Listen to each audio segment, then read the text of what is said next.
Hello साथियों, welcome to planet 4। आप सभी को टीम विक्रम का नमस्कार। संयुक्त राष्ट्र में भारत ने तुर्की को ऐसा जवाब ठोका है कि पूरे हॉल में सन्नाटा छा गया। अब तक तुर्की कश्मीर का नाम लेकर भारत को परेशान करता था, मगर इस बार भारत ने तुर्की के घर में घुसकर जुबानी वार किया है और दुनिया देखती रह गई। इसी के साथ अमेरिका के राष्ट्रपति डोनाल्ड ट्रंप ने भी तुर्की के राष्ट्रपति को जोरदार लताड़ लगाई, जैसे किसी को आईना दिखा दिया हो।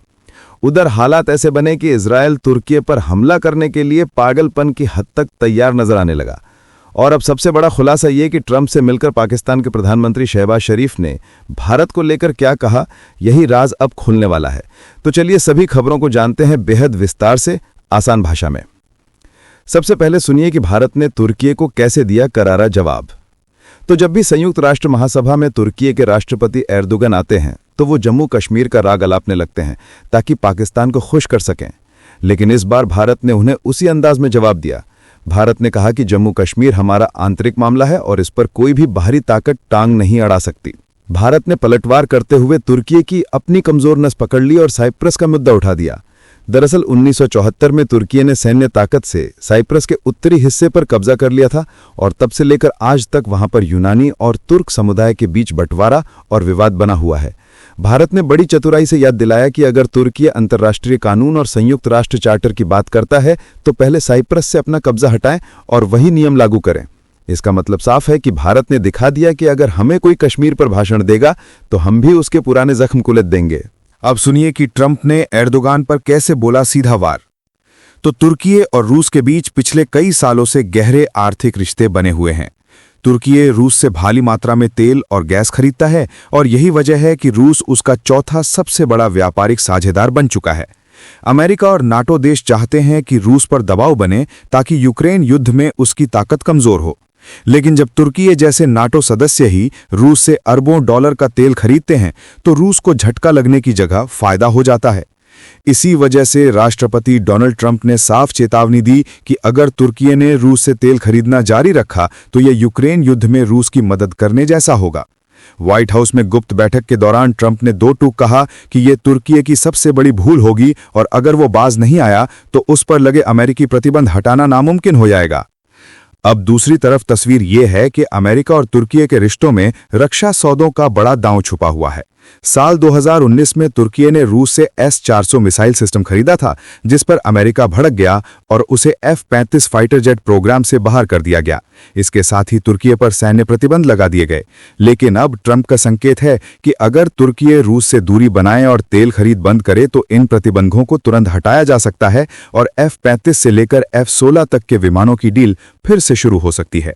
ट्रंप ने यहां तक कि अपने सूट पर सोने का फाइटर जेट बैज लगाकर यह प्रतीक दिया कि अमेरिका तुर्की को दोबारा अपने पाले में लाना चाहता है। हालांकि अंदरूनी अमेरिकी तंत्र को एर्दोगन की मानवाधिकार नीतियां और रूस से दोस्ती हमेशा खटकती रही हैं, पर ट्रंप उन्हें एक अहम पार्टनर मानते हैं क्योंकि यूक्रेन युद्ध और गाजा संकट जैसे बड़े मुद्दों में तुर्की की कूटनीतिक भूमिका को नजरअंदाज नहीं किया जा सकता। अब जरा तुर्की पर इजरायली हमला सुनिए। तो देखिए, मामला यह है कि मिडिल ईस्ट में इस समय हालात बहुत खतरनाक बन चुके हैं। इजरायल ने पहले कतर को तबाह किया और अब इशारे मिल रहे हैं कि उसका अगला निशाना तुर्की हो सकता है। इजरायली नेताओं ने खुलकर कह दिया है कि तुर्की उनका सबसे बड़ा दुश्मन है और पूर्वी भूमध्य सागर में उसकी बढ़ती मौजूदगी सीधे खतरे जैसी लग रही है। इतना ही नहीं, सीरिया युद्ध के बाद वहां के पुनर्निर्माण में तुर्की की सक्रियता को भी इजरायल एक नई चुनौती मान रहा है। इस बीच वॉशिंगटन के बड़े think tank American enterprise institute के माइकल रूबिन ने साफ कह दिया कि तुर्की को अपनी सुरक्षा के लिए नाटो की सदस्यता पर ज्यादा भरोसा नहीं करना चाहिए। आग में घी तब पड़ा जब इजरायल के जाने माने चेहरे मीर मसरी ने सोशल मीडिया पर लिखा कि आज कतर पर हमला हुआ है तो कल तुर्की की बारी है। इस पर तुर्की सरकार भड़क गई और एर्दोगन के वरिष्ठ सलाहकार ने यहां तक धमकी दे दी कि जल्द ही ज़ायोनी इजरायल नक्शे से मिट जाएगा। अब दूसरी तरफ कहानी यह भी है कि अगस्त महीने में तुर्की ने इजरायल के साथ सभी आर्थिक और व्यापारिक रिश्ते तोड़ दिए थे। यही दुश्मनी की असली चिंगारी बनी जिसने हालात को और भी बिगाड़ दिया। तुर्की के एक्सपर्ट्स मानते हैं कि जब कतर पर हमला हुआ तो अमेरिका ने पूरी तरह चुप्पी साध ली, जबकि कतर को उसने पहले विशेष दर्जा दिया था। इससे एर्दोगन को यह डर सताने लगा है कि अगर कल इजरायल ने तुर्की पर हमला कर दिया तो क्या नाटो उसके बचाव में आएगा।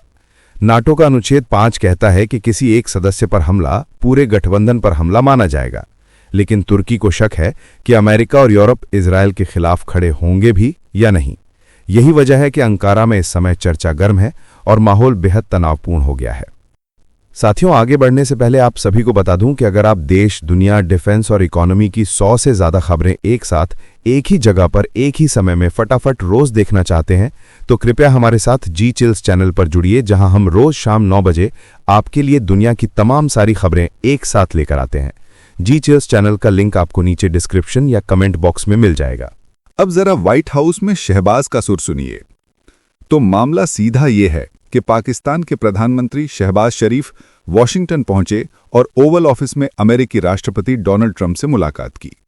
इस मुलाकात में शहबाज ने ट्रंप की खूब तारीफ की और दिखाने की कोशिश की कि भारत और पाकिस्तान के बीच जो सीज फायर हुआ है उसमें अमेरिका का बड़ा हाथ है।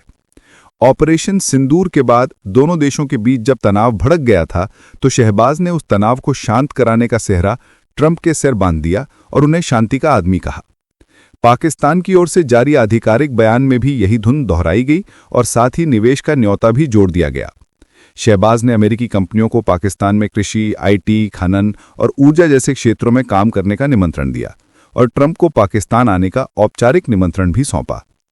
इसके अलावा उन्होंने गाजा में युद्ध विराम के लिए ट्रंप की पहल की जमकर सराहना की, ताकि ये संदेश जाए कि पाकिस्तान ट्रंप को अंतर्राष्ट्रीय शांति दूत के रूप में देख रहा है और उनके साथ नज़दीकी बढ़ाना चाहता है।